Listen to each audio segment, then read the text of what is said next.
Hi everyone, today I will be going over a presentation on university and college options and helping you to build your college list. So just a quick introduction, I will be going over the reasons on why you should build your college list, some things to consider when making it, and I will be explaining two factors.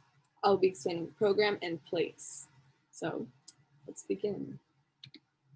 So why should you make a college list? There are so many reasons, but I just included 4 below. So the first one, and probably one of the most important ones, would be it helps you keep all of your decisions organized. So for example, when you get to senior year, you're gonna be so stressed. Like, I'm not gonna lie, it's gonna be really stressful because you're gonna have college apps and everything. You're gonna have to write so many personal statements. You're gonna have to deal with FAFSA. You're gonna have to do a lot of stuff. And making a college list is just gonna help you like condense all of that information, or at least help you a little bit to see where you want to go and where you want to apply. So as I said, it's going to help the college application process. And another thing is that just going to ease your stress. It's going to really be a big help on your mental health when you have a list, an organized list of the colleges you want to attend and where you're going to set your priorities. If a certain college is higher on the list, you're going to set your priorities on that one because you researched it and you know for sure you want to go there. And lastly, one that is not talked about that often is that making a college list can even help you earn scholarships, mostly look for scholarships, because if you do research, you see more schools and their financial programs. So when you look for different schools, you can see which ones are going to be easier for you to get into, or you're going to find a school that you didn't know existed before, and maybe that school meets all of your academic and financial needs, and that can help you gain scholarships because it kind of opens up another door for you to go to if you don't have anywhere else, and you see that this meets all your needs. They're going to pay for your tuition and everything, so that's going to help a lot. So just a quick reminder that when you make your college list, your list should be driven by you and your values, not anyone else's. This is your education, and you have to put yourself over the requests of others. You don't have to, if someone's telling you to apply to school or you're feeling pressured by other people because they're all applying, don't listen to them, because if you don't want to go to a school, you don't have to go to that school. And if you see a school you really want to go to, just put your focus on that and don't listen to anyone else because it's your future.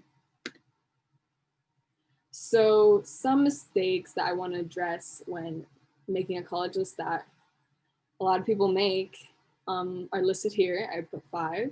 So the first one is being dismissive of schools that you've never heard of. This is really important not to do, because just because you've never heard of a school doesn't mean that it's not a good school. And it can even be the best option for you. As I was saying before with scholarships, maybe that school is going to be easier for you to pay, or it's going to even give you a scholarship compared to another school which wouldn't give you one. So that's already a plus.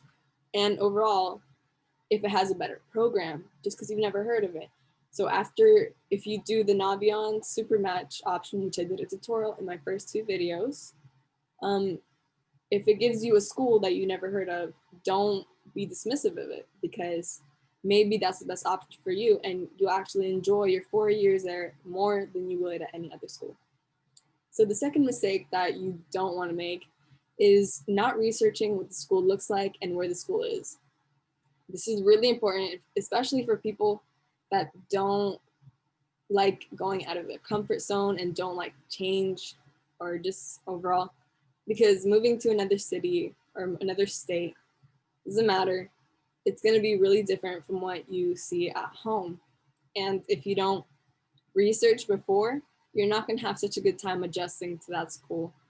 We're going to talk about this a little bit more in the next few slides, but you always want to see where you're going before you apply. And the third mistake that you don't want to make is not taking into account finances or financial aid. I know that university can be very expensive, especially those higher ranked schools. But what a lot of people always forget or dismiss is that those schools like Harvard or like Princeton or any of those Ivy League schools, they're going to most likely have more money to give in financial aid compared to others because, they have more money. So you always want to have those available to you, and just don't be scared to apply because you never know what if you get a full ride, because like I said, they're going to have more money to give you in financial aid. So don't let money scare you. You can always get scholarships. So fourth mistake is limiting yourself geographically. Kind of like what I was saying of people that don't want to go out of their comfort zone. Don't be scared, because if you have a school that you really want to go to but it's just too far away, really consider like all the factors. If it's a great program, if it's going to cover all your costs, even like from out of state, then why like just have that really high up on your list, because it's perfect for you. Just a geographic location, it's not going to be that big. It's just you're going to adjust to it really quickly, and in the next couple of years you're going to be fine. So just don't like cross that college off the list just because it's far away. And lastly, a really important one is don't have all colleges that are just in one specific tier. What I mean by this is like don't just have all Ivy Leagues or don't just have all safety schools, because for example, if you apply to all Ivy Leagues and let's say like you don't get into any of them, then what are you going to do? And if you apply to all safety schools and you get into all of them, but you could have aimed for higher, you never know where you could have gone. So you don't want to limit yourself, but you also want to be really careful. You want to have basically a mix of all types, like tier 1, tier 2, tier 3, just so you have better chances of getting into all types of school. And when you have to make your decision, it's going to be much easier. So what should you look for in a college list? When I'm making a college list, I like to decide my factors based on the 5 P's. Basically, these are program, place, price, people, and process. So these are going to be the main factors that you consider in a school. And a tip that I would give is to rank these categories based on importance. So for example, if price is the most important thing to you, then you want to put that as number 1 when you're looking for a college. Like that has to be that's a must. Let's say people is the least important, we're going to put that as a 5 because like it's not important to you, so you're not going to consider that like over another school. So if you have 2 schools, you're going to look at them and you're going to say, oh, which one is better for me based on these things. So the first factor we're going to discuss is program. This is very important because academic interest in the school, it's the reason you're going. So you should really, really, really research the programs in university. Some questions that you should ask yourself, do these majors interest you? Because they're going to have some majors in some schools that are going to interest you more than others. And you want to make sure you're picking the right school with the right majors.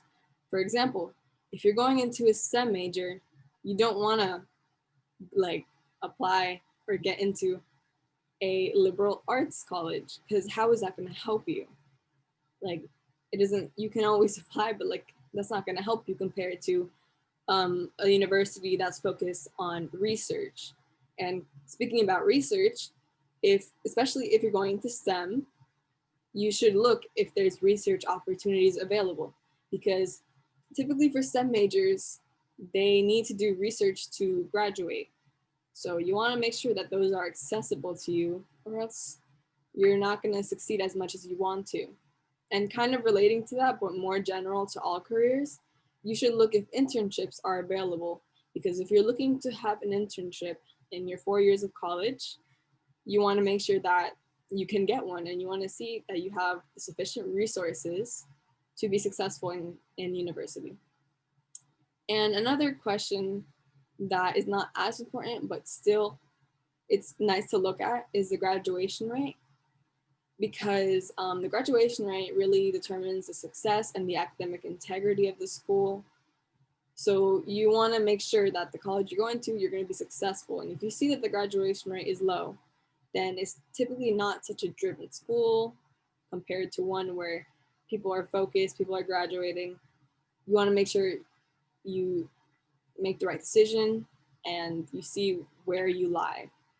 So another thing that if you want to go into study abroad, I highly recommend looking at the study abroad programs for the schools, because if you're determined, even if you're not fully decided that you want to study abroad, but you're interested in it, you should look at the program, because some universities are going to have better ones, or some might not even have barely a study abroad program. So you want to make sure that even if you're not fully decided, you want to have that accessible to you. So if you want to make that decision later, and that's very important to you, you should consider it. I think studying abroad is a great opportunity for whatever career. I think anyone can do it with the right research and the right decisions. So I think, yeah, you should definitely look at that if you want to study abroad. So kind of highlighting one of the questions, majors are definitely so important to look at.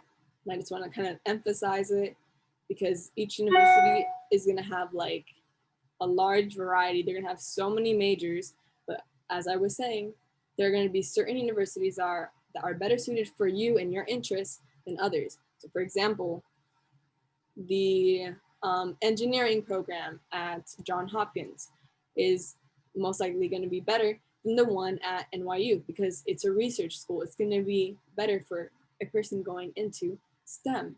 So you kind of want to like look at your options and see which one is going to be better for me.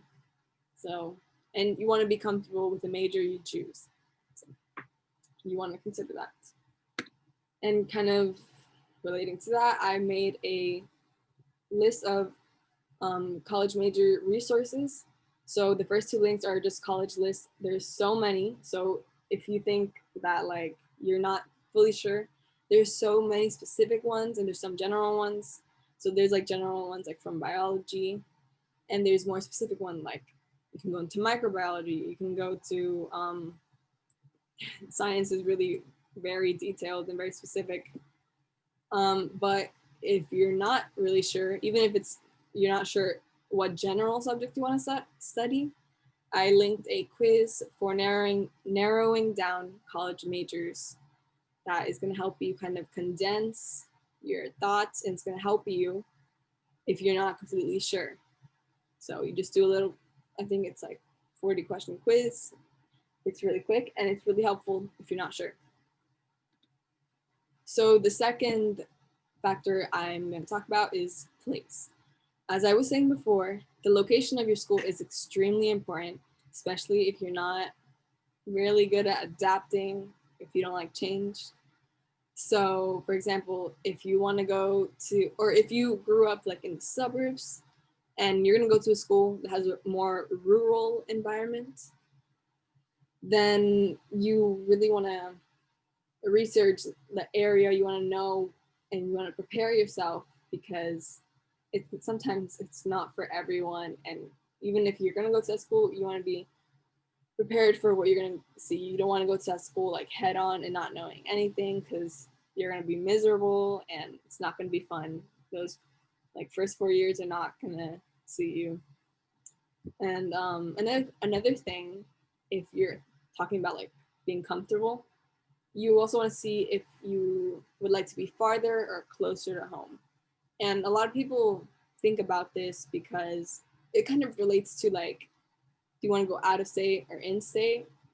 But another thing that I want to like highlight is that even if you go in state, simply moving to another city, it's going to be so different. So if you're looking for that, if that's a very important factor in deciding your future, if you're like, oh, I want to get out of here, I want to get out of the city and I want to go somewhere different, simply moving from, for example, in Florida, if you move from here to Gainesville, it's going to be completely different.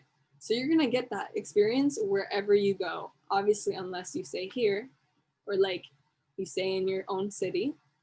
But simply saying that you're going to go out of state, you can get the same experience while remaining in state. And some things that you can benefit from staying in state and just simply moving to another city with the university in that city is that it's most likely going to be cheaper because you're learning in the state. And out of state, in state, the prices can vary vastly. So kind of relating to that, Florida has 12 public universities that are all fairly distant from each other. So they all have different environments. So if you're not sure that if you want to go out of state, but you're worried about finances and you still want to get that like different city experience, then I highly recommend looking at the 12 public universities because they're going to be cheaper for you, and you just find the university that you're most interested in and you would like to go to, and you just look at the environment and see which one is best suited for me. And another thing is that kind of relating to price that I will talk about later is that if you decide to go to one of these or decide to put it on your list, there's Right Futures, which will pay for based on the scholarship you get, because you can either get 75% paid or 100%.